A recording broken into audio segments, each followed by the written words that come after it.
Hello and welcome to another episode of Cards on the Table, the podcast brought to you in association with the Excellence Hub. And I'm absolutely delighted to be joined by my guest today, Patrick Ottley-O'Connor, the man, the myth, the legend, a former head teacher, executive leader, national and internationally acclaimed coach, leadership expert, massive ally. And Patrick, it's a delight to have you with us here today. It's great to be here today, Luke. Again, people may not realise we worked together in the past as well, so it's great to see you on that side of the chair and talk about our leadership journeys. And so, Patrick, for those people who don't know you, because there's probably only 7, but if any of those 7 happen to be watching, why don't you tell our listeners what it is you do and a little bit about you and your background? Started my initial teacher training back in 1983. Excuse me. So a lot of skin in the game in terms of teaching. Started off as a young PE teacher and quite stereotypically went into pastoral leadership, into leading year groups and that sort of thing, and then ended up in headship. Mainly or predominantly in schools of fire disadvantaged, underserved communities, etc. 19 years then as a head teacher and then executive head teacher. Again, helping bring together maybe groups of staff who've also been underserved and maybe not led or got themselves in situations. So I spent time helping schools address financial issues, leadership instability, out of Ofsted categories, etc. So that's that. I suppose I'm known for 3 things really. 1, leadership development and coaching. Second one, I describe myself as a wellbeing supermodel.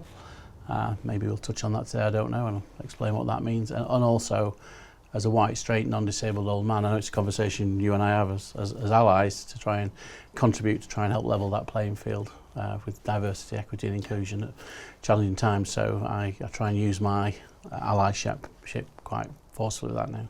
Incredible. Well, thank you so much. And you describe yourself as nearly retired or nearly not retired? What's the term? Not yet retired. So okay. I retired from the day job, and the reason why I use that as a I feel like a profile descriptor is when you're in the job doing it, whether you're as a teacher, as a leader, as a head teacher, you're doing the job, and it's pretty full on and intense, and you have to everything else will revolve around that in lots of ways. My wife and I decided maybe 18 years ago that in 15 years' time from that point, i.e. 3 years ago, we would walk away from whatever we were doing. She was 55 then, I was 57 then.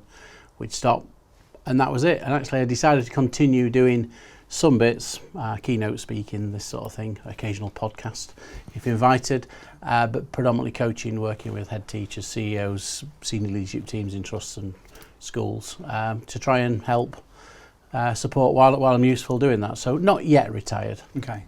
Well, hopefully not by the end of this podcast either. So listen, the way that Cards on the Table works is both a metaphorical concept but also a literal concept. So there are 9 cards on the table in front of you. Okay. I'm going to ask you to pick probably up to 4 at random. Some of these will be interesting, some may not be interesting, but actually, go for it. Pick a card, Patrick. Just one card? Yeah, one more for now. And if you have a How read... intriguing. Right, let's start off here. Well, I'm quite pleased with that one as the first card. Wellbeing. Wellbeing. Okay, so listen, when you see the word wellbeing, what comes into your mind? What do you think about? I suppose now is very different to when I first started my teaching career, because wellbeing wasn't seen as anything, I think. If I'd have seen that somewhere, I might have thought it was around hugging trees or that sort of thing that was nothing to do with work. Through my career, it's evolved as a word. And I would say probably for the last 15 years explicitly I've used that in terms of wanting to create a culture of care and well-being in my schools. How we look after ourselves, how we look after each other, and that's the adults and the children. And really I suppose in a nutshell it's how we can do that. Yeah. And you refer to yourself as a wellbeing supermodel now. We had an email from Trading Standards signed by Kate Morse, Naomi Campbell and others who've got some issues with that. But talk to me what it's like being a supermodel of any sort, let alone for wellbeing. My blue steel to the camera. No, a wellbeing supermodel. As leaders, when we're in schools, if you're a senior leader, just before the bell goes, we train Pavlovian style, high-vis jackets on, you whiz out onto the corridor, out to the yard, you're there and you're modelling the behaviour you want to see from other leaders in school, from the teachers, from the support staff, you're out there to the students, the sort of behaviour we've got. Really important to me that I did that. If you're teaching, you have a reduced load quite often as a leader in school, but it's still important that you don't make excuses and turn up late to lessons. You're there on time if you're teaching. Your marking's done well, your preparation's done well.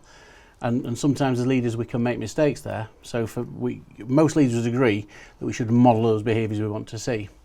Yet when I talk to leaders across the board at whatever level around their well-being, and do you model well-being to colleagues, do you model well-being to the students, it's a looking down at the floor or tumbleweed moment from many people. In fact, quite often ask that question.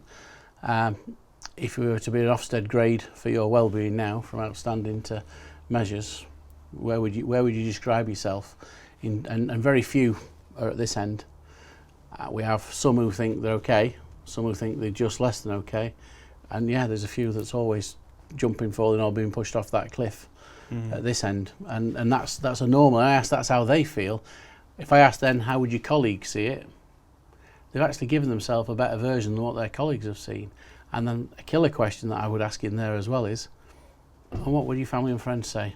And that quite often can elicit a really emotional response from people. Yeah. So in terms of being a wellbeing supermodel, it's just a phrase I use, a little bit naff, but makes the point that for me, modelling my own mental health and wellbeing to the staff in the schools that I led, and since leaving, I continue to do so. It does 2 or 3 things.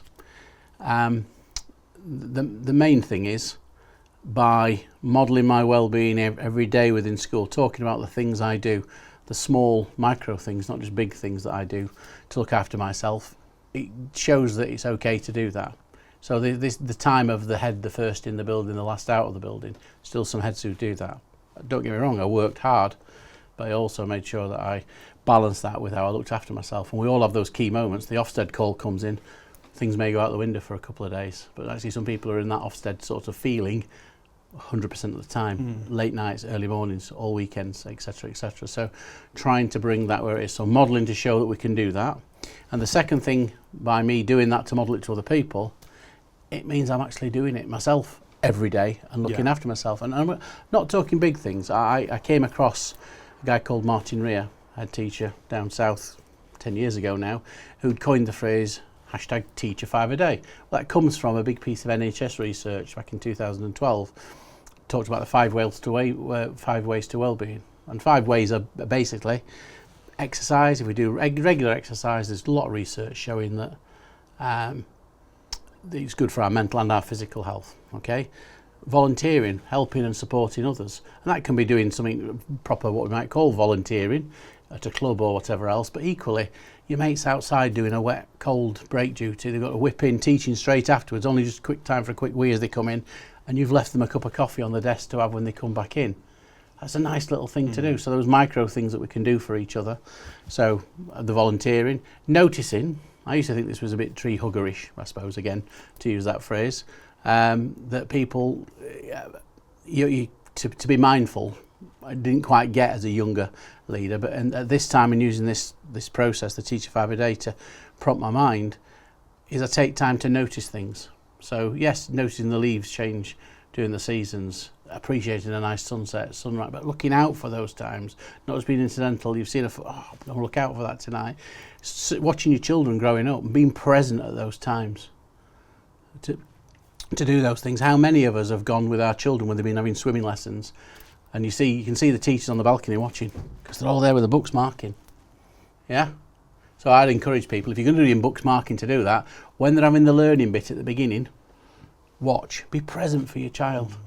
And actually, when they've got the head down, they're then doing the 400 metres towards the end. Get your books out and do it then when they're not looking, if you're going to do that. But be present more often. So those things, plus the final 2 there around learning is really important we do that. And I think I've done 5, but I've lost my way. So exercise, learning, notice. Connection. Connection's a big one. Yeah. Things like this today, us connecting. I'll get a lot from this. Even it's because it's you, Luke. But thank you. I get a lot from that. Connecting with new people, connecting with family and friends, and quite often again in schools when people are really under pressure, they isolate themselves to the classroom. They stop going to the staff room, isolate themselves in their own classrooms. You know, the suicide rates, particularly with 14 to 50-year-olds, is massive, and a bigger thing of that is around isolation. So actually, how we encourage people to stay connected and keep connections as well. Just doing bits of that each day helps me keep in a good place. I'll be honest with you, I could have carried on leading forever. That's how I felt. I felt fresh. Feel fresh now. And that's a really interesting insight. I think one of the sort of challenges I think we have is not just the word wellbeing, because the word wellbeing in our sector can be quite polarising. Okay, there are times it can seem quite tokenistic, and there are times it can seem, very much up front and centre. I think when it's referred to mental health and wellbeing together in one, again, that can be challenging. So I'm really interested to get your insights from perhaps, you see schools where they have coffee mornings for staff, but yet behaviour is really problematic in the school. Yeah. So, you've got a lovely cup of coffee, but actually you're going to a lesson where behaviour is not on point. Maybe the leadership and the behaviour policies aren't fit for purpose. So how do you sort of balance all those things, and how can we make it more upfront and centre? Yeah, well, a really interesting point there. The idea that some schools' approach to wellbeing is the chocolate and wine, or the coffee morning, or the whatever else, or bacon butties at the end of half term, or whatever it is that they do, and that's it. Wellbeing is not a soft option, and it's around, for me, creating a culture of ... Whatever that culture is where it goes. And for me, the wellbeing should sit right at the heart of what we're trying to achieve, and our values and vision of our school, where we go, should embody that. Of course, it can be about aspiration, it can be around excellence, it can be around any of the words you've got, but within those, how we approach. Because there's excellence with a big stick where we beat people to work, or there's excellence where people can see and own their learning. We do that with care and compassion, etc.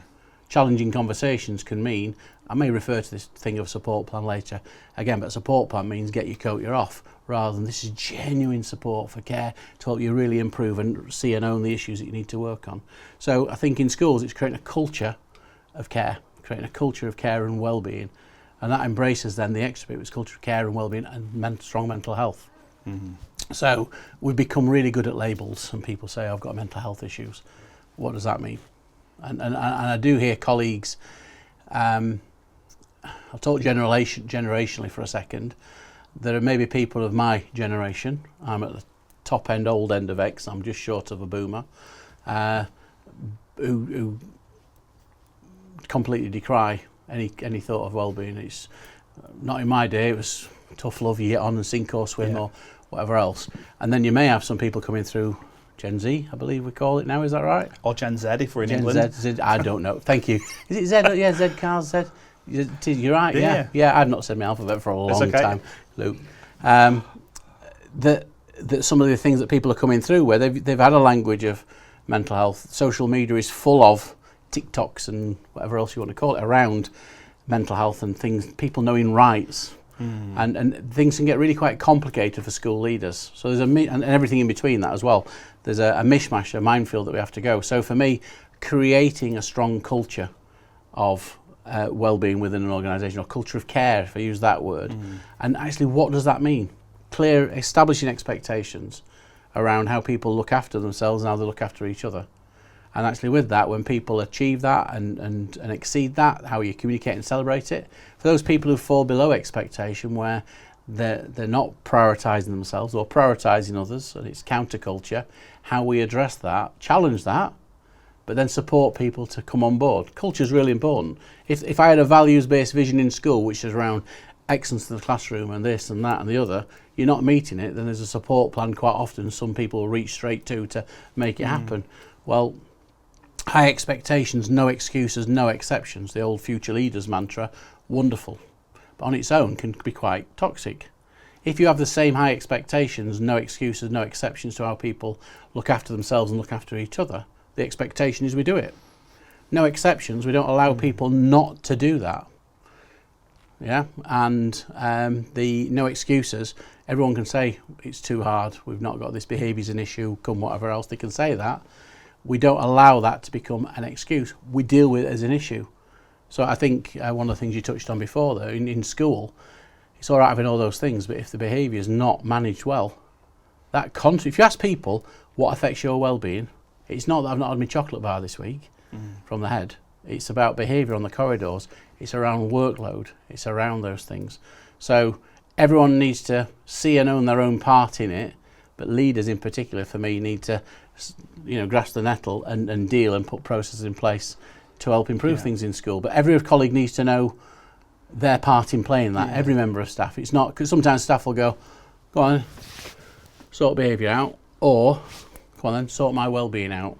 Well, actually, the person needs to see and own their own well-being, be part of a solution for the things that they do, because one person's well-being dream is another person's well-being nightmare. I like to throw myself off rocks into water. I'm glad you added into water. Thank you. So deep enough water. Some people would think that's a nightmare. You know, so whatever it is that people do, you've got to let people find their own and actually make it a non-negotiable, to use that phrase, that people will look after each other, and we will look after each other, themselves and each other. It's interesting, we just had the phrase non-negotiable I know, in the segment about well-being as well. Well, that's the high expectations, no excuses, no exceptions. They're non-negotiables, quite often used as a forceful way to get people to be compliant, to do. But if you then take it and if you have a school that's got that approach to achievement for the children, and how we look after the children, and have it exactly the same for the children and for the staff around not just only that performance, but around how we look after ourselves and each other, then you get a much greater balance for me. It's an antidote to a toxic accountability for me. So it's interesting when you hear a phrase like non-negotiable, because the DFE Wellbeing Charter was released a couple of years ago. I think there's about 4,000 schools signed up. Obviously strongly encouraged practice, not mandated. So Ofsted are now making references to wellbeing, the DFE are, many school leaders and trust leaders are. Why is it not mandated, and do you think it should be? I do. I think I'm a big believer in the old adage, what gets measured gets done.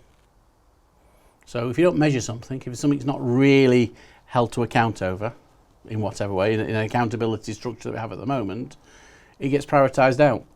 In the structure we have at the moment, I will put that caveat there, what gets measured gets done is important in a place that measures things.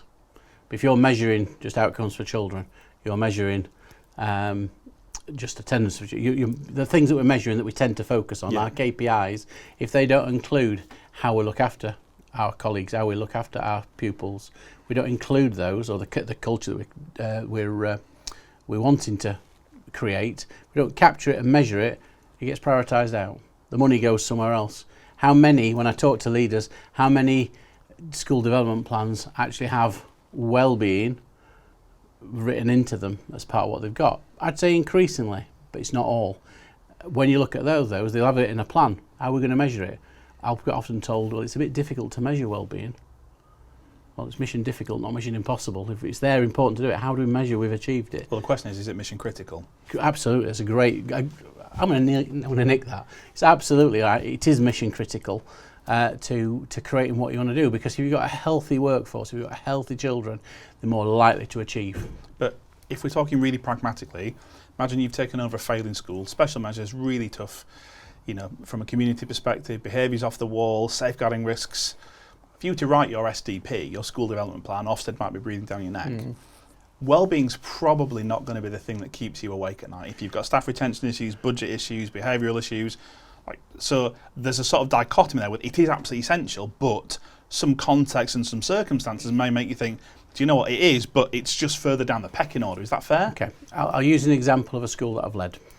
I went into a school that had been in special measures for over 2 years, and the head teacher, it's quite often the case, the head teacher from 5 years ago had come into the school and was described as a breath of fresh air.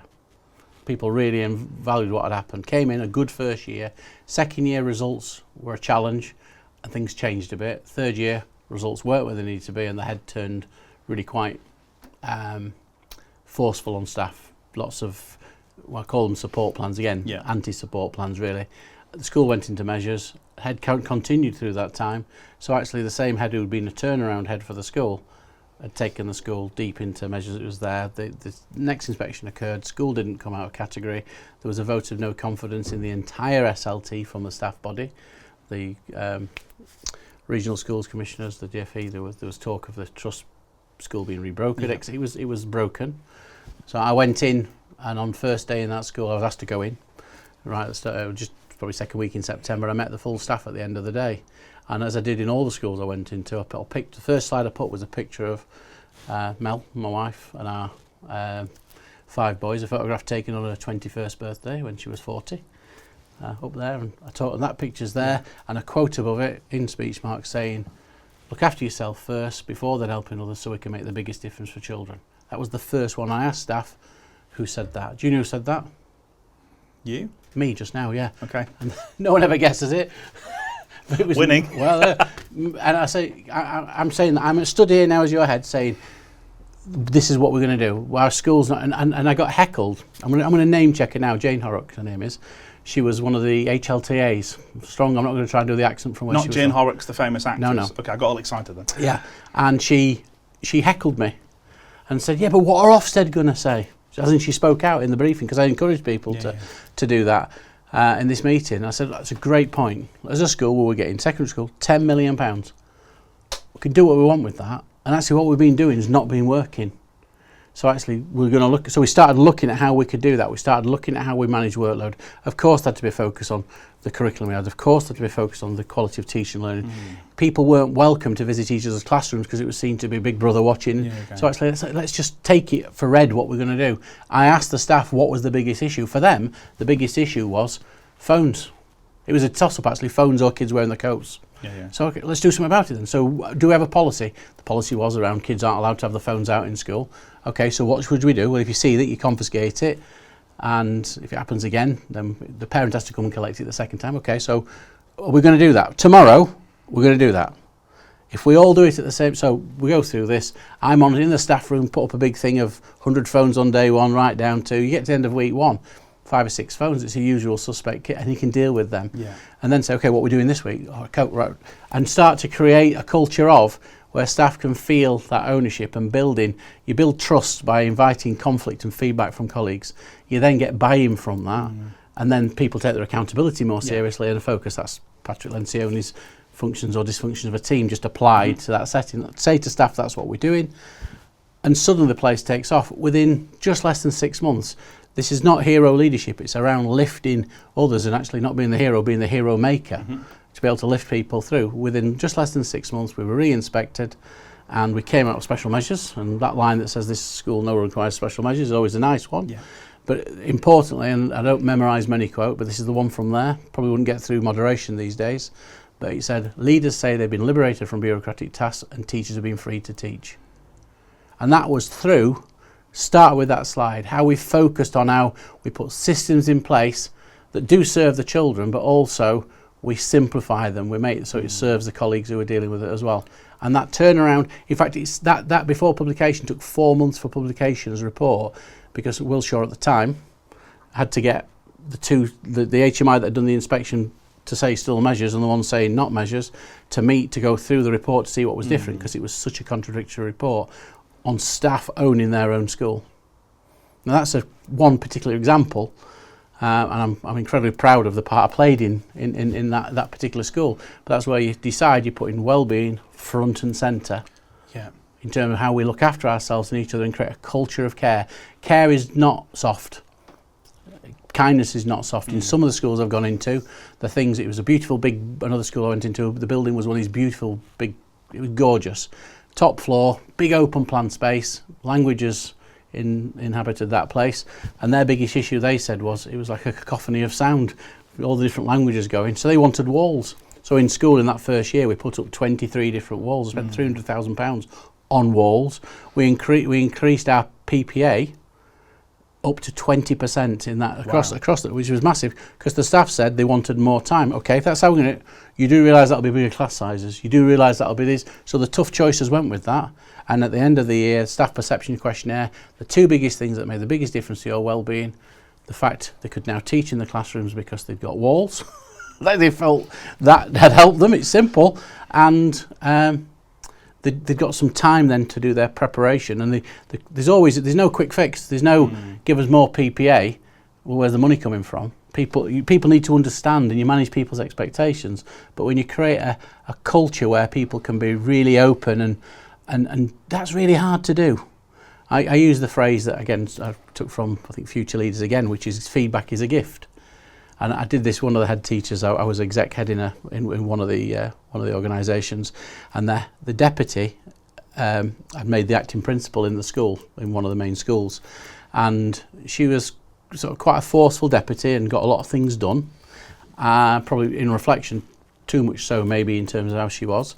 And as she became the head teacher, she did a staff perception question on day one to try and get a baseline. And the next staff meeting the following week, when she shared some of the outcomes of that, she said, I know Patrick says that feedback is a gift.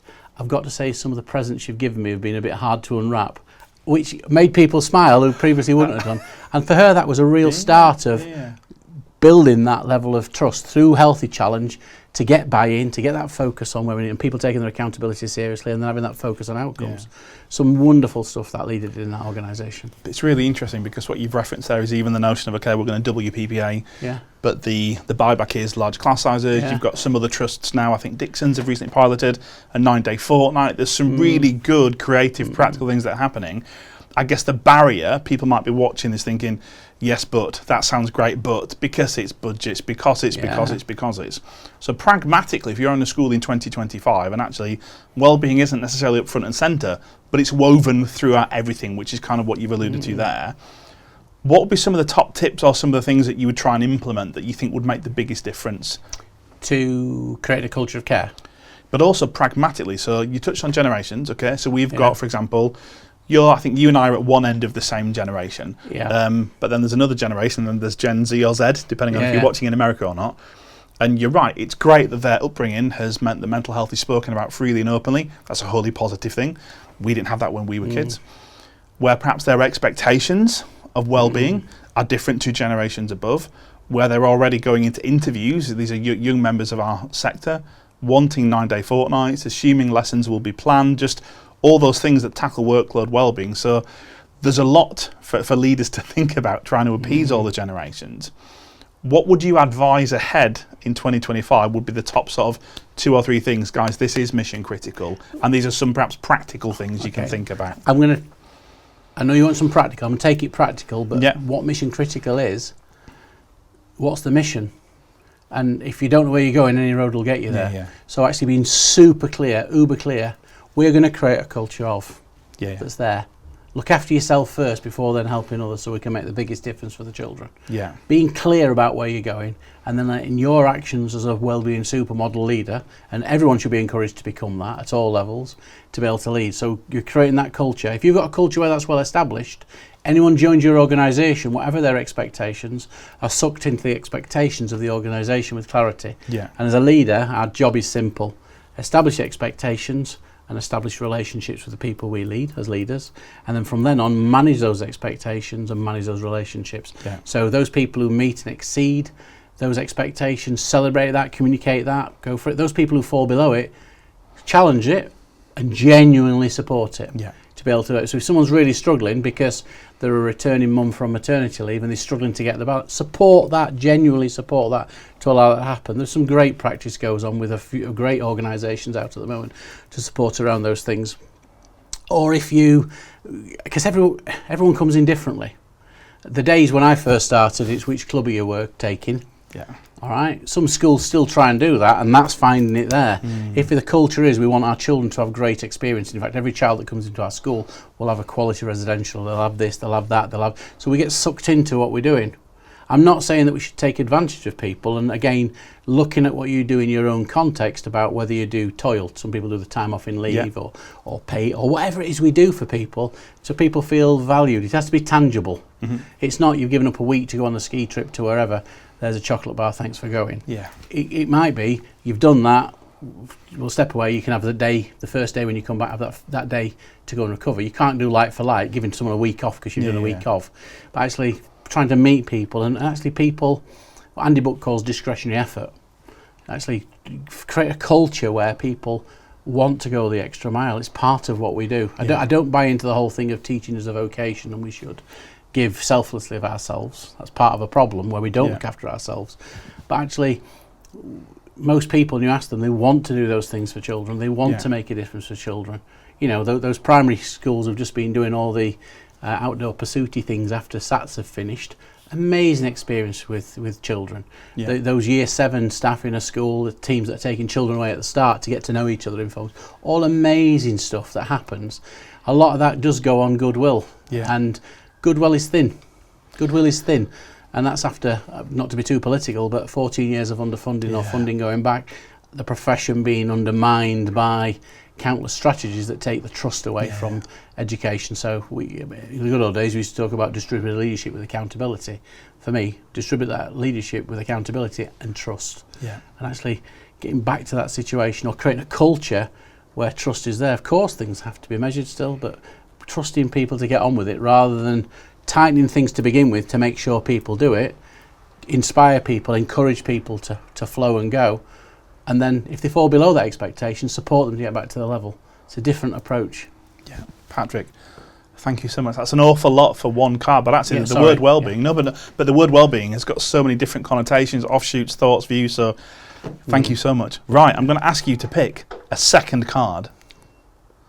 Please don't pick the same one again. Yeah. Although, to be honest, I feel like actually we could probably have debated that for a good few hours. Yeah. And it touches all aspects, as I said. Yeah, absolutely. Okay, we'll go here. Right, what's next? Oh, you might say frying pan to fire. Or what better segue from the word wellbeing to the word? Ofsted. So, I mean, this could also be a week's worth of dialogue, but when you hear that word, what are your thoughts? What triggers in your brain when you hear the word Ofsted? Okay. The number 22. 22 Ofsteds I've been in school for. Yeah. That I've led. In fact, I've been in more than that because I was in Ofsteds when I wasn't the leader in the organisation. I had the privilege of being the first school in Bradford to go into special measures with the first round of Ofsted, when we used to have a 6 weeks notice. Yeah. A full page on every department, every aspect, full week in school type approach to there. And that was a school where the middle leaders didn't quite get it. So when Ofsted came in, I'll tell you what they really like, and basically it was just disloyal to the SLT and to the local authority and everything else, and that was when the game was first starting. So I do have opinions on Ofsted. Some may be controversial, maybe not, I don't know, but it is a word that affects people. You mention Ofsted to most people, and it's not something to look forward to. So if we go right to the top, you imagine, let's get back in the helicopter and look down really at a very high level. Yes or no, do you think there should be a schools regulator?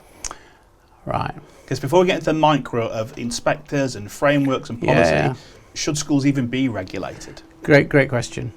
There are countries, Finland, Singapore, Germany to a certain extent, that don't have that external regulatory body. Most countries have some sort of regulatory body, and what I would say is those countries without have strong systems of self-evaluation with strong governance locally normally, and an outcomes-based sort of yardstick. So there's measurements there. It's the external regulator. I mean, Ofsted is just a big measuring stick. Yeah, a big tool, you might want to say, for measuring what goes on in schools. Quite crude in lots of ways, although there's a framework, a lot of comments from leaders around how subjective it can feel. Even if it's not, it can feel, because it can feel incredibly personal when it's happening. My experience of Ofsted, although always gets the adrenaline going, has always been a positive one. But that might be my outlook. That might be my approach to a challenge of a situation. And I also, not to be naive in this, when I led my own schools, those two schools, I was in there, I was invested in those communities for longer term. I think, as most heads are, that can create some real pressure conditions. In the others I did, for like the last 10 years of my leadership career as an executive, although I was held to account, I was going to be part of a solution to take a school from a damaged position, either Ofsted category or leadership instability or financial issue. So it was obviously it was high stakes for the children, high stakes for the colleagues, etc. The communities. It didn't feel the same to me. So I'm putting that caveat that I'm talking from my experience there. But in terms of a measurement, I'd like to see, not surprisingly I suppose from my earlier answer, a system that measures, be it an overarching national body or the framework that we have in the other countries, that focuses on outcomes for children, but also some more common sense factors around how we look after the colleagues who are delivering, how we support them to be able to deliver and improve. So you asked me to answer a question. I would say I do believe we need some form of regulation, because again, the phrase of what gets measured gets done. If we're going to measure something, it's happening. But are we measuring the right things? Are we measuring in the right way, the right times, and with the right support to make things move forward? Is my question. Because I think, like you, I have the privilege of working with a number of schools and trusts all over the country. Most people, if you say the word Ofsted, it triggers negative emotions, negative connotations. But I think most people that I've spoken to throughout my career are in agreement that it's, schools being regulated isn't necessarily bad as a concept. It's often the fallibility of the human who's doing it, the subjective nature of how that human will interpret the framework, and the evidence gathering that at times can be wholly inconsistent. Yeah. And I guess we're at the end of a framework which has been very much focusing on the quality of education, the intentions behind the curriculum, and we really moved away from sort of data-led, outcomes-driven framework up to sort of September 2019 when the current inspection framework was put in place. So it's tricky, isn't it? Because it's how can you remove the fallibility of the humans delivering it while still retaining a consistent regulatory body? Yeah, I think there's a second fallibility for me, and this is one I pick up and see when I go to schools. Well, I don't go there now, but when I went to the schools that were in challenging circumstances as a result of Ofsted outcomes, or the leaders that I support now, that phrase, we're doing it, so many people say we're not doing this for Ofsted, but they're quite clearly doing it for Ofsted, or their interpretation of what they think Ofsted wants. The numbers of, I work as a consultant now, so I'm putting myself out there as a consultant to support head teachers, CEOs, etc. in terms of leadership development. Okay, there are quite a few out there who are, right now, we're in between frameworks. November is the time when things start. We've got a toolkit to start looking at. We've got some reflections going on, the big list and everything else. There are people out at the moment, consultants, who are teaching people about the new framework. How do they know? Well, it's currently in draft. How do they know? Yeah. So snake oil can get in the way. So people like me, not doing that, but people like me that go out because leaders are desperate to find something, to hook somebody in. All they're doing at the moment is explaining what's being released publicly, what's on actually the Ofsted government website in terms of how it's out there. I hear some really encouraging, I was fortunate enough to meet Dame Alison Peacock from the Chartered College only 2 weeks ago, and we had a conversation that took us to here, and she was saying this, and she's really encouraged by the listening or the conversations that are going on. I know our unions, I'm a big believer in the union support, have got issue with, again, the rollout, how things are going to go, and until we get into it, you're going to have this until we're into it. So I'm a real optimist. Yeah. If we could carry on, it's for us as educationalists, us as leaders in schools, and that's what we're working on with the head teachers, CEOs I support, is how can we make this work best for our students? And actually what we do is, you have a strong values-based vision, that's where we're heading. Yeah. Yeah, that's the vision where we're going. I've got a picture in my head while I'm doing this. That's the sun and the sunset. So that's where we're heading, our vision. That's where we are right now with our values in our rucksack, living them every day. The path we get there is the path that's going to get us, and we have a belief, and that's our development plan, the stuff we're going to do to get us there.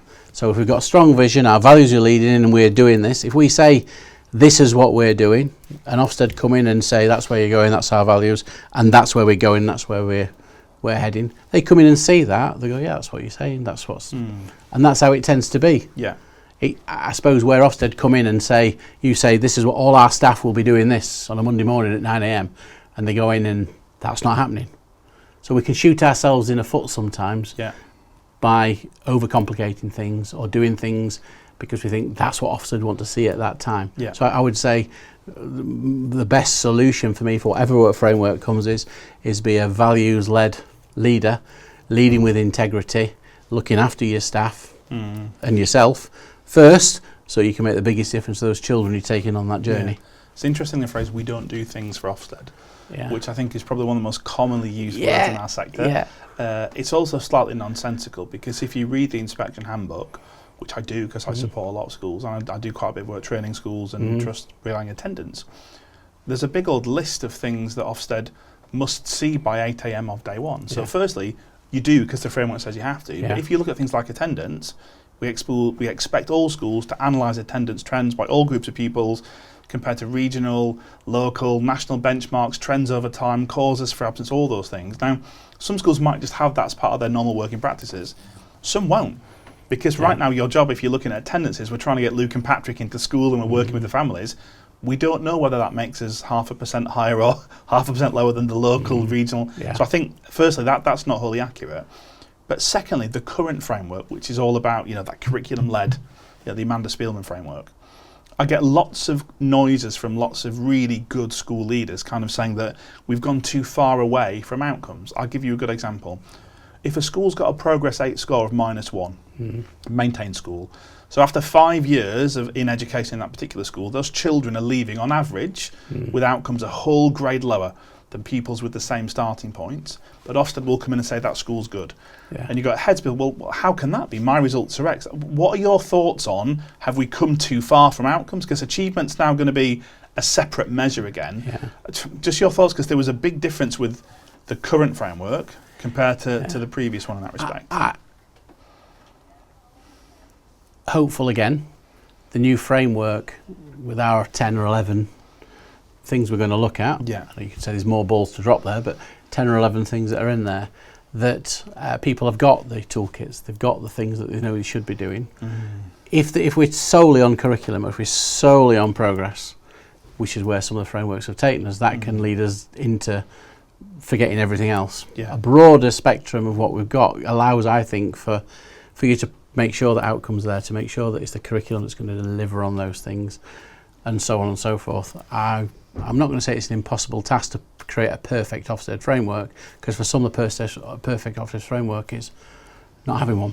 Yeah. Yeah. For others, it's to tell me exactly what I'm showing to do so I can paint by numbers. Yeah. And tick the boxes to go and do what I need to do. So I think it is how it is implemented. It shouldn't be down to the interpretation of school leaders. It shouldn't be down to the interpretation of Ofsted inspectors. It should be the clarity we need as a framework that's tight enough but also loose enough for people to be able to develop their things. I do like the fact there's going to be a contextual element, not for excuses, but the contextual focus now that we can have allows us to paint a picture of why we've done things, so the efforts that we're making and against some of those challenges that you might have are recognised, or at least, whether taken into consideration is too weak a word, but at least it's acknowledged. I guess the tricky thing there is that every school has a context. So every school needs to paint it, and every school does. I encourage staff to talk about the narrative. Yeah, I get bored. Somebody tweeted this fairly recently, I think, or posted it, should I say, recently, around you go to a conference and you hear someone taking a school that's been dire to great, and aren't I wonderful for doing it? And actually it's the hard miles that everybody else puts in along the way as it goes. You got to make sure that we tell the narrative accurately. So benchmarks when you come in, or baselines rather, where we come in, that's where we are, and demonstrate against each of the baselines that are going to be measured. You've got to find a way of capturing that to tell your narrative and your story of school improvement. Because again, that old meme of leadership is not that. It's messy. It's all over as it goes forwards. Being able to tell your narrative of some of the challenges and some of the triumphs as well as the tribulations of what's gone on. I think understanding and knowing that we're in a bit of a world where we tell a really positive story. Or we say how bad things were, but look how great things are now. Rather than telling the story of where we go. And leadership is all about those mistakes and learning and reflecting and moving things forward towards your mission. And obviously there was the whole Stopstead movement, lots of people wanting the regulator to be completely abolished. We're recording this in July 2025, so it's before the new framework's come out, before the scorecards have been delivered. If the government over the summer said, actually, you know what, we are going to just abolish it completely, do you think the sector would be better, worse, or do you not think it would make a tangible difference? We'd grow a new set of problems. I think initially there'd be a big relief from a lot of people. That might allow some creative freedom to be able to go. I know at the moment in schools, if you're in an Ofsted window, things tend to tighten. Through your Ofsted, right, we can now do what's important to us. Those are phrases I hear, I see. There's a reality there. Leaders that's the dream they're living. I had a school last week who they got a grade 2, so there's no overall grade, they got good for everything. There was a sort of dilemma, do we try and push for the outstanding? And the view from the head was, if we get a good for everything, then they'll leave us, the phrase was they'll leave us alone for 4 to 5 years. Yeah. If we try and push for outstanding, they might be back in 12, 18 months. Yeah. And at that point, it's not about the grade, it is about well-being, it is about culture, it is about freedom, get the shackles off. So so initially, people will breathe and might see some creativity, might see some good things, but I think then we may see some complacency from some. Yeah. Accountability is important. Yeah. There's a model by the Hay Group that is around leadership. I'm just going to apply it to this situation, which takes accountability, authority, and capability. And the sweet spot in the middle is as a leader when you've got all three. You take away your authority, you've got accountability and whatever else. You've not got your authority. People feel micromanaged. They feel out of control. If you've got take capability away, as in you might have a new leader in there who's not very capable, or leaders, head of maths has gone, you can't replace all those things. You feel vulnerable. You feel exposed. Actually, you take away the accountability, so you've got the authority to make the decisions in your school. You've got the capability and ability to make it, but you're not held to account. Of course, you've got your governors, you've got your trustees, etc. But if you're not held to account strong enough, that can lead to complacency. Why bother? Let's stay middle of the road. There's that theory as well. Some people will do it because of our moral-driven vision to where we're going. That's why I would always encourage people to have that and drive that. I think the problem, one of the problems also with Ofsted is the stakes frequency matrix. If you look at high stakes, high frequency, low and low. So the best way you would argue to improve teaching is regular low stakes drop-ins, developmental drop-ins, regular ongoing feedback. Ofsted is very much high stakes, low frequency, once every 4 years, once every 5 years, some schools over a decade. Yeah. Do you think that if Ofsted had a different approach, which was kind of lower stakes but more regular check-ins, would that be beneficial? It could be. It is hard. I think it's hard to say.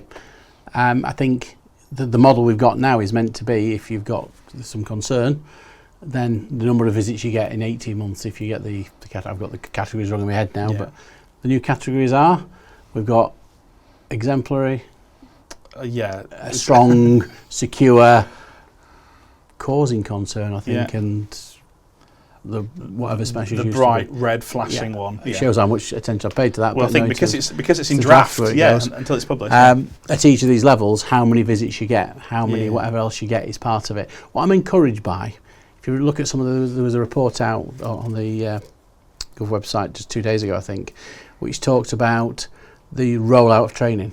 So November is the day. People are upset because it's November. Why do we know it now?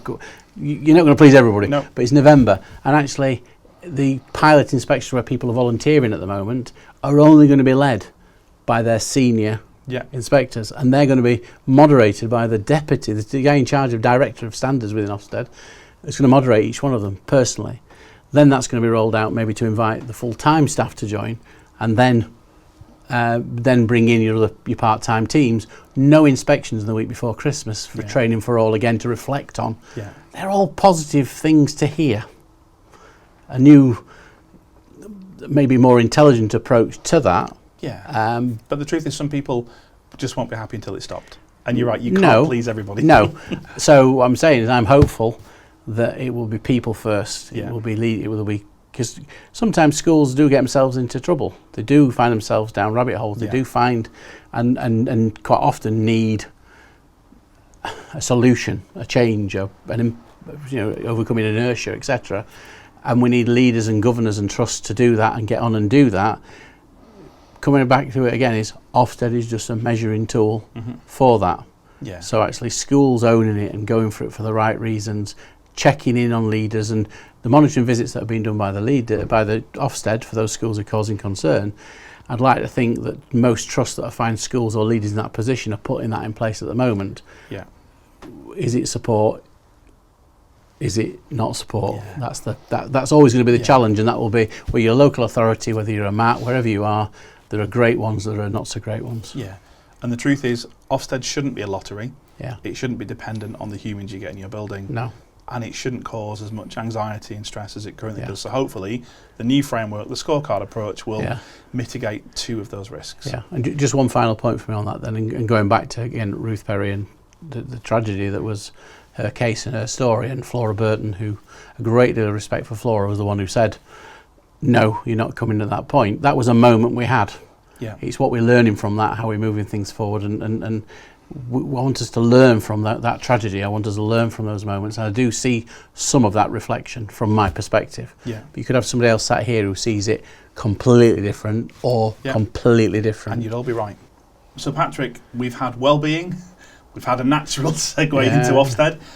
We've got time for probably 2 more cards. I'm going to ask you to pick another random card from the table. Okay, a bit countdown style. I'll done one from the bottom, one middle. I'll go one from the top. Coaching. Coaching. Okay.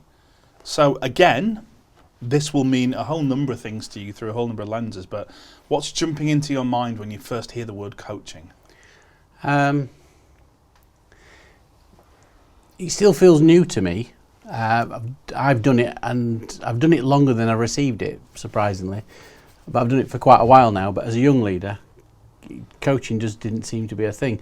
As a young sportsman, coaching was coaching in sport, and didn't experience any coaching or leadership development myself until I was actually on an aspirant head teacher program. And this is amazing luck, I suppose, but I joined the SSAT's first cohort of aspirant head teachers as a young deputy, and the school it was based out was down in Bristol. It was a young leader called David Carter who became my coach on that program, Sir David Carter. Yeah. Amazing place to, only a small snippets of time, but an amazing influence over me in terms of the coaching and asking me to reflect on my own practice. I'd never thought in that way before. I'd not really had any leadership development either. I think any leader who gets to where I got to without having done any qualification, MPQH had started at that point, but there weren't all the other raft of qualifications or focus on leadership in the same way. It wouldn't happen now that you'd not been exposed to at least something. So it sort of came to me, coaching, at that point. And then through some opportunities through the SSAT and others with their aspirant head program, their new head program, their experienced heads program, I started receiving and also offering some coaching, albeit without any real training. I started there. My first big bit of training was around 2010, the program Future Leaders, accelerated program for headship. I was invited because some of the other things I'd done to become one of their LDAs, Leadership Development Advisor. So I had some training with them towards working with aspirant head teachers, and had an amazing time. I loved that, and really focusing on what went on in not only in our own schools, but this idea of looking wider. So we used to take people, did have the part of a program, a really intensive program of leadership development and coaching down at the old National College in Nottingham. And then we'd take them on a study tour to the Bronx and Harlem in New York or Washington or New Orleans to go and look at some of the charter schools there. And that was great reflective practice and in situ reflecting with people on what they were seeing, group coaching, individual coaching. It felt a bit like the Wild West for me in terms of what we were doing. And I suppose with the advent of other courses like teaching leaders and then other leadership programs, my own coaching has become much more nuanced. Yeah. I've trained in a variety of techniques, if you like, but my own preferred model I would describe as being the MAC approach, because there's a continuum of coaching from this really guided discovery to much more instructional, mentoring, and I would probably say my approach as the MAC approach would be mentoring, advice and coaching, or whatever feels the most appropriate for the time and what suits the person I'm working with. And it's really interesting because the first word wellbeing, then Ofsted, both quite polarising. Yeah. Actually, you find more of that with the word coaching. The word coaching, so coaching's not universally loved, it's not universally popular. Some people are quite outspoken against coaching. Why do you think that is? It can be they've had a poor experience. For some people, you getting a coach means your performance is not where it needs to be, off you go. So for example, imagine the scenario, congratulations Luke, you've got a job now, you're now head teacher. There's the keys to the school, off you go. 6 months down the line, it's not working how we want it to do, here's a coach. Rather than, congratulations, keys to the school, we noticed at interview that these answers were great. Here, we had a concern over those two, so here's a book to read, about challenging conversation, or here's whatever else, and you've got a coach to work with you to prepare for your first 100 days, to hit the ground running. It wasn't like that. I think some schools are taking that approach. Some people who've had a bad experience along the way think, what's the point? I mean, for others, you're in a challenging context, you've got too many jobs to do to take time out for that. It's a distraction if they don't see the value in holding a mirror up to yourself to reflect on your own behaviours. And that's quite a scary thing, actually, for some people. So in other sectors, leadership coaching isn't seen as taboo. It isn't seen as because there's a failing or an underperformance issue. But in education, you're right, it's still kind of, we're going to give you something because you've underperformed. Or that's a perception of it. Are you seeing that that's becoming more or less common than perhaps it used to be? Okay. As I said earlier, I'm retired from the day job. I travel a lot, I enjoy my grandkids, I do that sort of thing. So I'm not chasing work per se. People seek me to, will you come and? So people that come to me, I've got a door half open to go and do that. But I do hear what you've said there in terms of sometimes a chair of a mat will say, you're underperforming, you're having a coach. And actually, I hear this quite a lot as well, that the coach is internal to the organisation.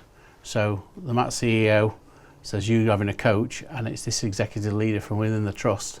Well, actually coaching, it might be that you need to have a conversation about how you manage upwards, how you deal with an issue that you're not ready to share yet, and actually we structure it incorrectly sometimes or frame it. So I do see it from people that they are, and I do hear from people that they've had a bad experience. I don't want to.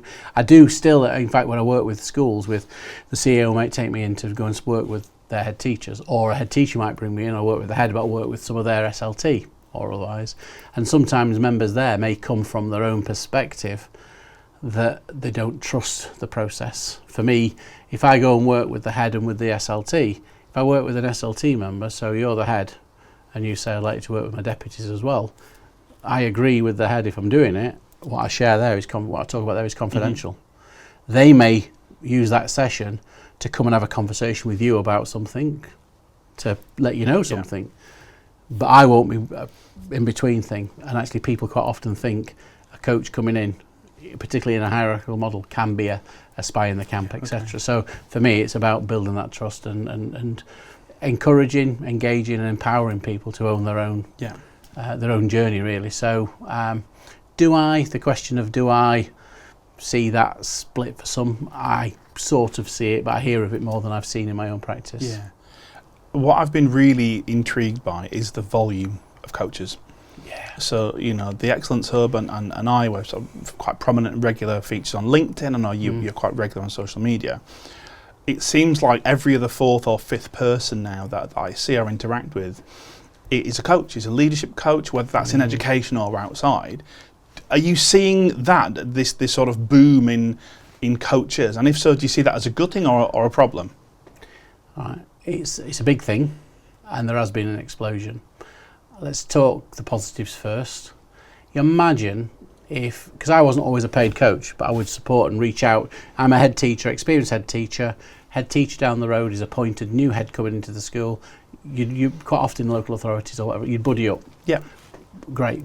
Imagine you're their phone a friend, their guide. Yeah, exactly. Imagine if every head had someone like that they could go to. Amazing. Imagine if every deputy had someone they could go to in networks. Imagine if every leader at whatever level could have someone that could support them. Yeah. I'm going to swear now, but I'm going to use a word that Diana Sagi taught me rather than the swear word. Okay. And that is every head I've coached. So, for example, I've used my allyship through organisations like Women Ed, etc. And I've recently, as a volunteer, coached my 73rd woman into either a headship or CEO MAT leadership position. And each one that's gone there, I've written a card that says, congratulations on your first headship. Remember, falafel all about being a head. Yeah. Okay, or being a CEO or being a deputy. And that's the reality. You've been a fantastic deputy. You've really got, but you've never been a head before. Or you might have been a wonderful head of maths, but you've never been an assistant head before. So actually the coaching we provide to allow people to reflect and grow, and their capability to be able to grow in role. Because when you change roles, your capability is threatened. So actually, let's put that in to minimise that threat and so on. Imagine if we put a process in place where everybody could have a buddy in school whenever you got to a new level. There's the keys to the job. Off you go, and here's a coach to support you. If we did that anyway, I think we'd have a much healthier mental health wise, the wellbeing side of things, leadership development, sharing of practice, because the coach always learns from the coachee as well. It'd be wonderful. Okay, so I'm a big favour of coach explosion. What I'm seeing is people like me or people who are in the job still, but aspirant, this is my ticket out of the job. Yeah. Okay, and get trained as a coach. I speak regularly to people who've done a level 5, level 6, level 7, whatever level we go up to in terms of coaching, but have actually not done any coaching yet really with people as a volunteer or within their own organisation, but they're learning to be a coach before they start to practice. And coaching for me is about relationships. It's about the service we can provide to support others. So it worries me that we've got people who maybe not there with this is my own, not virtue signalling, or some people might call it that, but for me, supporting others is a mission. I'm a strong believer in doing that, particularly for me around my allyship for those people underrepresented in leadership. I want to be able to provide and give that back. For others, this is going to be my job as a coach. People have got to earn a living, so no problem with that per se. But actually the motivation and the experience that people have got, I'm not completely sold on the explosion we're seeing. Okay. Has it ever gone wrong? Have you had a bad experience, either being the coach or being the coachee? I've had some hard messages given to me and coachable moments, if not by a coach. Yeah. A young, arrogant Patrick, rather than old arrogant, but no, a young, arrogant Patrick just got my first headship, and I heard that my old primary school deputy head teacher, Mr. Mawson, was retiring. He was a hero to me. I didn't do particularly well at school, but Mr. Mawson was retiring, and I went to go and see him at the end of his career to go and say congratulations on your career you've had and the impact you've had on me. I really went along for him to go, oh Patrick, aren't you great, now you're a head teacher. I think that's why I went. And his strong Sheffield accent, when I went to go and see him and say, what advice would you give me? And it was a moment, it wasn't a coaching session, but I thought I was looking for. And he went, listen lad, a great leader's not a hero, they're a hero maker. And that was the phrase he used. Yeah. The stuff went behind that, the mirror they held up was, I've heard you tell me about what you've done. Yeah. Tell me about your teams. And that for me was a real reflective moment that came out of that. So it was painful to hear. For me, it makes a nice anecdote now to share with other leaders. Yeah. But that was tough. So we learn out of adversity. So in my job, I've had plenty of adversity. I wish I would have had a coach throughout my career earlier. And what about when you've been a coach yourself? Have you had challenging experiences or moments where it just didn't work at all? Yeah, I've had people who've, on the back of a coaching conversation, who have folded. As in, particularly in a high stakes situation where you're supporting a colleague who's really struggling, people can open up and share, and when you get them to really take the mask down at that moment of vulnerability, that's why I always say have tissues and a bottle of water with you. It folds. I've had people go off long term on the back of one conversation because that's the moment they folded. And that's tragic that we get to that level where that self-reflection makes them realise that's it. For them, each one of the people, I think of 3 people when I've said that just now, maybe others, but those 3 people I all know of that left the profession, in fact, and now in a much happier place, much more positive place. 2 of them are actually supporting other leaders now through organisations like Heads Up for Head Teachers. So that it can do that. I suppose not so much coaching. This is more mentoring. I support a lot of people. I don't charge for this at all. I volunteer to support people into applications for headships and that sort of thing. So to step them through that to get it. And I used to, if someone asked if I could support them, I would support them, regardless. And I supported a couple of people who got the job, who really shouldn't have got a job. I helped script them for interview to get ready, and they got good at preparation for that, and that created an issue for themselves, but also for the schools they were leading. So I've sort of made a promise myself, that was quite a few years ago now, but I promised myself then that if I saw things in people's applications or preparation where I thought there were shortfalls, I'd tell them that. Okay. And let them know from my perspective. Why didn't you at the time? I was trying to help them get a job. Nothing more than that. Just I was trying to help them get a job. Procedural, Again, that might have been the ego bit of I'm good at this. I can help people to get jobs. But actually, and it's not. I'm not the gatekeeper to that. But I would want people to reflect on, and actually, I want people to, in fact, preparation. When we talk about preparation for the job, when you talk to somebody, okay, let's prepare for the answer when someone says, "On what's your biggest area of development?" I now ask that as a standard in terms of get people to reflect on that. And if people go, "Well, I haven't got one," or "I can't think of one," okay, we stop and we spend some time on that. Yeah, okay. It's really important we can reflect and okay, how have we grown from that? So I've put those things in myself because I think as leaders we need to be able to model our vulnerability. We need to be authentic in our leadership. And what I was doing wasn't really preparing people for that. If you were to map out utopia Yeah. In terms of coaching, do you think that everybody should have access to a coach, irrespective of hierarchy, job role, career phase? Does your utopia look like everybody gets an opportunity to have one? Okay, broad church word coach now. In that culture of care that I've created in that utopian school where I want it to be, everyone should feel supported, and at a moment when they need someone to be able to speak to, they should be able to speak to without judgment for them to work out where they need to be. So I'm not saying a coach every fortnight, every month, every year, but should access to somebody who can support them in a coaching way. I think it's a really useful technique. But I think when we go into leadership or into a new role, anyone who got a role in not in my first schools, but in my latter schools when I as an executive, and actually, I did in the others, but not that anyone got a leadership promotion internally or externally would automatically have someone assigned to them as a coach to be able to support them as they go forward. Now that could be, and there's a slight nuance to it. It could be in the same organisation. So the line between coaching and mentoring is different sometimes. But I could have a wonderful second in maths who becomes the head of maths. There's the head of English who's been here for a long time who would provide a good mentor. Yeah. So that would, and they know each other already, there's a relationship, a good support. So although they've gone somewhere new and they know falafel all about what they're doing in terms of that, someone can work alongside them to do it.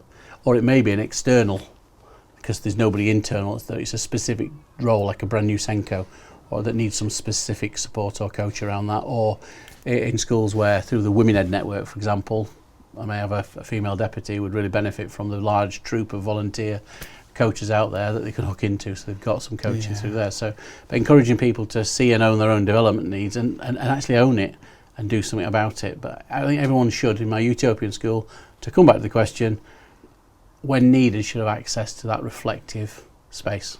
Yeah, and therefore it's about accessibility to support, whether that is formally coaching, mentoring, buddy, but just accessibility to somebody. And the point is, you said across the school, because in most schools 50% or more support staff. Yeah. So actually making sure that's part of the culture that we've created. Yeah. Fabulous, thank you so much. Well, we've got time for one more card. We've covered wellbeing, we've covered Ofsted, we've covered coaching, which was not a linear journey. Yeah. We've got time for one more. Well, I've done my Carol Vorderman bit, or whoever does count. It's Rachel Riley. Rachel Riley. One for our younger viewers there, Carol Vorderman. Thank you very much, We spoke about Gen Z earlier. They're going to be Googling who is Carol Vorderman, Don't. Right. That's out of left field. Childhood. Okay. Ancient history. Curveball. Yeah, that's a GCSE, by the way. Yeah. O-levels in my day. Exactly. Childhood. Yeah. That is, again, a word that can spark a whole myriad of things. Okay. Born in the 60s. Primary school in the 60s. I was there for decimalisation. I learned to count in old money and then I had to learn to count again in new money. That was confusing. I describe my childhood really, I suppose, as being cash poor but love rich. Yeah. We didn't have. I didn't know we didn't have much money, but we just didn't have money at all. My dad had the same job from leaving school at 14 all the way through to retirement, working as a concrete batcher. Used to mix concretes to fill up the lorries. Initially it was manually and then through skips and vats and things. But both my parents were competitive cyclists. I mean, my dad rode at a good level, sort of tinkered with national level. My mum was national level, top 5 in the country at her age. Back in the days, people who were old who know a woman called Beryl Burton. My mum used to race against her and occasionally beat her, but she was the elite at the time. So I grew up with sport. I grew up as a cyclist. I grew up doing those sort of activities. I was really good at sport, just not as good as I thought I was, because I kept breaking bones, which I'll come round to in a bit. But just to whet your appetite, 33 broken bones in total. Never the face, but I've broken a fair few bones. So I got into the sport, did lots of sport, didn't realise what school was about. At primary school, I was a good boy. I didn't misbehave. I did things that might be classed as misbehaving, so I would have had labels. Okay. Now, whatever label you want to give me, I would have had some. I was always out my seat. I was always, so that could all be naughty. So you'd be getting the C1s, laudable disruptions. If there was something though, it's, there's a model that's been put up by the teacher at primary school and said, "Don't touch," I'd hear touch. Or I would say, "I'm not going to touch it," but I remember once there was someone made a windmill out of lollipop sticks, so it was on. We had desks that used to lift up like that for books, and I don't touch it. So I didn't touch it, but I wanted to look at the bottom. So I lifted my desk up a bit to have a look. It fell off and smashed. That was me. So and I didn't realise I wasn't a great reader. I wasn't a great writer. I struggle with things. In fact, I only know this bit of a story from my mum. A couple of years ago, actually, that my mum came to a parents' evening once. I got a piece of poetry on the wall, and my mum cried. And I thought it was lovely at the time. She gave me a hug and said it's lovely. The reason she cried was because my writing was so scruffy. It had been given to a girl in my class with neat writing who wrote my poetry out and put my name next to it up on the wall. So it was my work, my name, but she'd written it, and I mean, that upset me that they couldn't. And I was the, you get a pen license at school. Yes. Right, okay. Never got one. And I didn't. 2 weeks before I left primary school, I was given a pen saying you need to write in that at secondary school, because I always wrote in pencil. And over that summer, Mrs. Middlebrook, Veronica Middlebrook, my mates, or Simon, who I've recently reconnected with, his mum taught me how to write with a pen in the holidays to try and do some joined up. So I really struggled, and I went into, back then we had, you've got sets. Well, then we were streamed. So there was bottom stream with sets and then middle stream, and I went into the bottom stream in secondary school. And at the time, did you know what that meant? No. There was no stigma, all my mates were in the middle or top, so I was the only one in the bottom, so I felt a bit embarrassed about it, and I was embarrassed about it, but actually I went in and I was like the cleverest in the class. And this is something that I realised along the way. I didn't have book smarts, but I had people smarts or talk smarts or whatever. Yeah. That sounds a bit youthy, but you know what I mean? No, I know what you mean, yeah. And you had a settling in period after 2 weeks. Parents' evening, mum and dad came in. Patrick's settling really well. In fact, we think he'd cope with the middle stream, but we have this policy we don't move people until the start of the year. So if he keeps going as he is, we'll move him next year. So I was in the bottom stream all the way through the first year with those classes, and then they put me into the middle stream. And then first parents' evening was probably half term in this time. Mum and dad came in. He's coping really well. We think he'd cope with the top sets. Yeah. So, but we don't move people until. So it was 3 years before I moved into top sets, and I moved into the bottom. We did French. The top sets did Latin and something else. But so I moved into the bottom of the top sets, and started to understand some of the things there. But again, good at sport. At this point, I was competing at a good level. I was a competitive cyclist, captain of the school rugby team, fastest sprinter, could do fastest swimmer, could do those. But I got into my chosen sports. Now I know you know my sports, so I should guess it, but represented my country in 2 different sports as a schoolboy, then at university. I was springboard, highboard diver, junior Great Britain team. Thought it was good, did all right, but broke my back twice, once at 14, one at 16. So missed big chunks of schooling. Consequently, left school with 1 O level. That's GCSE for anyone watching in new money. 1 O level, and it was Sheffield. I was growing up, so it was metalwork. I was rubbish at technical, but got metalwork. Didn't know what I was going to do. So at that particular time, because I did diving. My uncle was in the Royal Navy, and he said, as a 15-year-old, join the Royal Navy. You'll see the world. You'll learn a trade. You'll be able to dive because they like the interforce stuff, and you meet all these women. Well, as a 15-year-old lad, that was entertaining to me. That sounded the thing I wanted to go and do.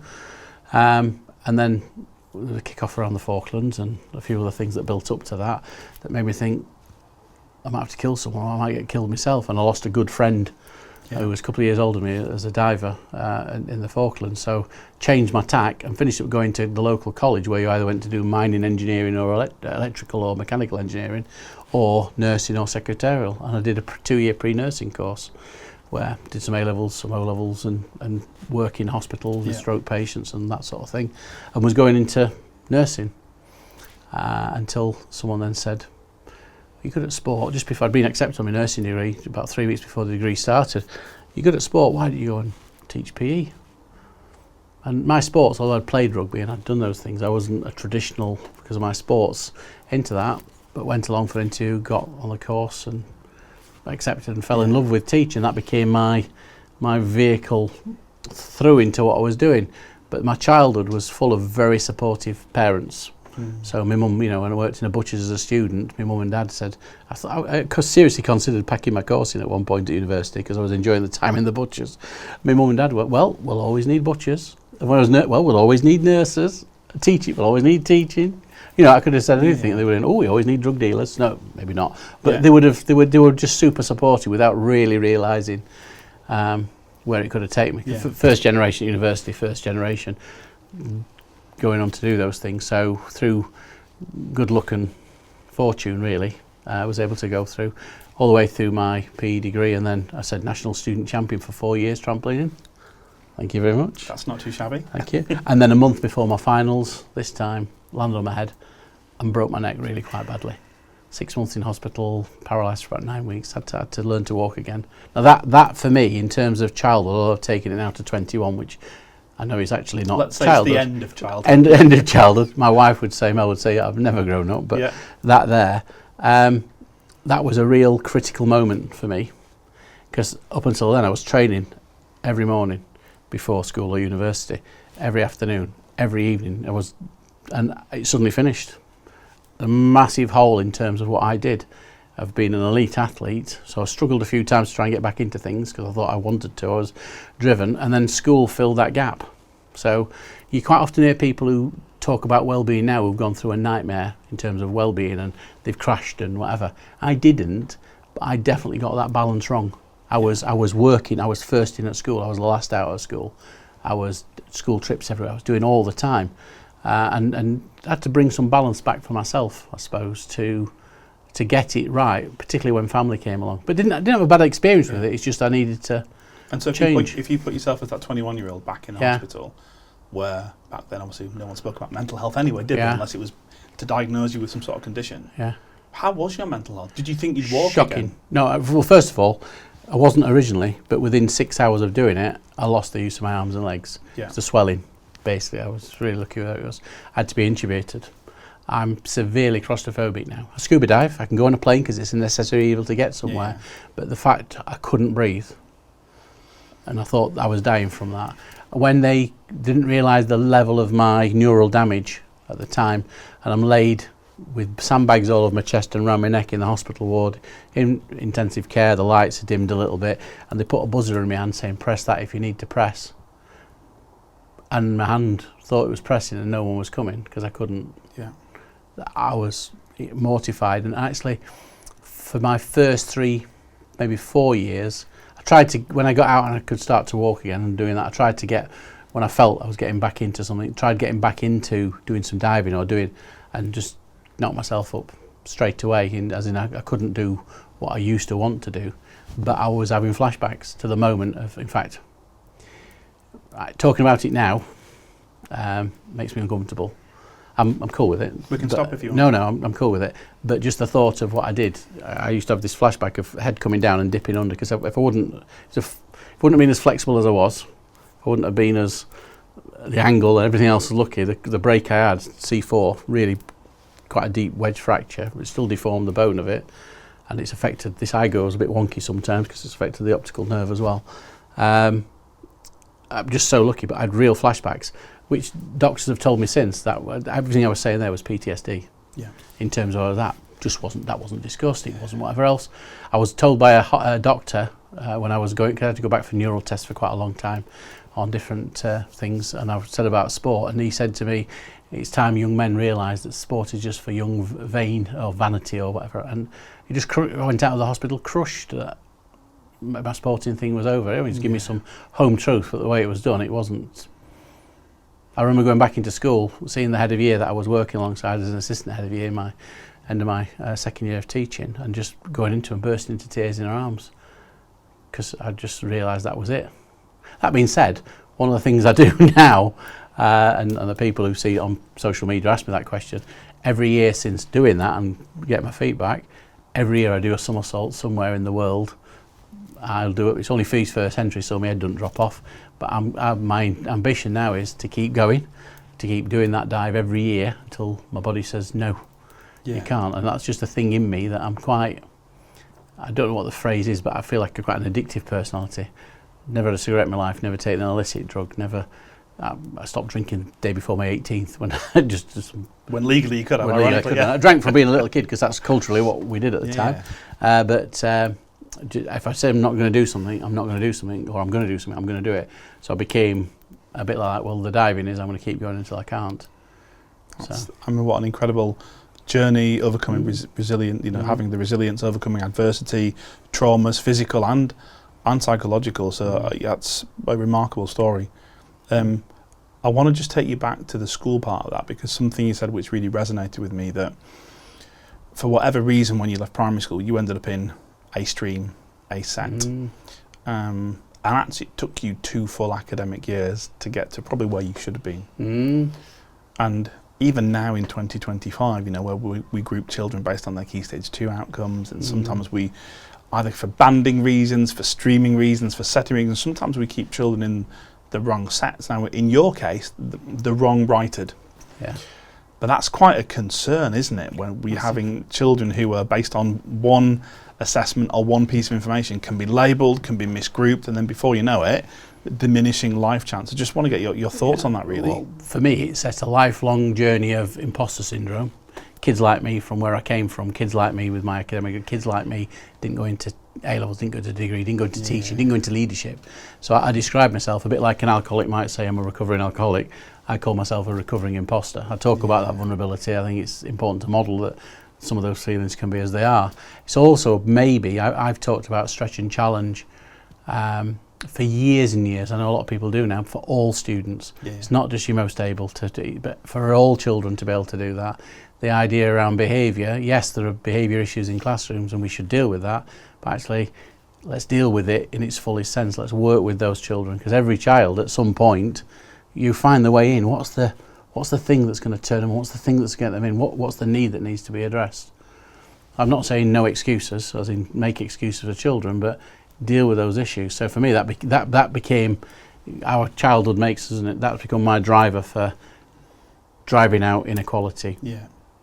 Helping those people who are the underdog, for whatever reason, through fortune, through upbringing, through you look at some of the lives of some of the children that we have. I was love rich, but some of the families our children come from, and yet it was too quick to stick a label on, or do things. So for me, it's finding every child's talent, developing every child's talent. But it is frightening. You still come across those children who are underserved. Patrick, thank you so much for the conversation today. We've covered so many topics. We've covered well-being, we've covered Ofsted, we've covered coaching, we've covered so many things about your upbringing, your childhood, which make you the wonderful human you are. So thank you so much for joining me. You're welcome. It's been a pleasure. Thanks for the invite. And hopefully those colleagues and those people listening, hopefully you enjoyed the episode, and we look forward to speaking to you soon. Thank you. Patrick. Cheers, thank you.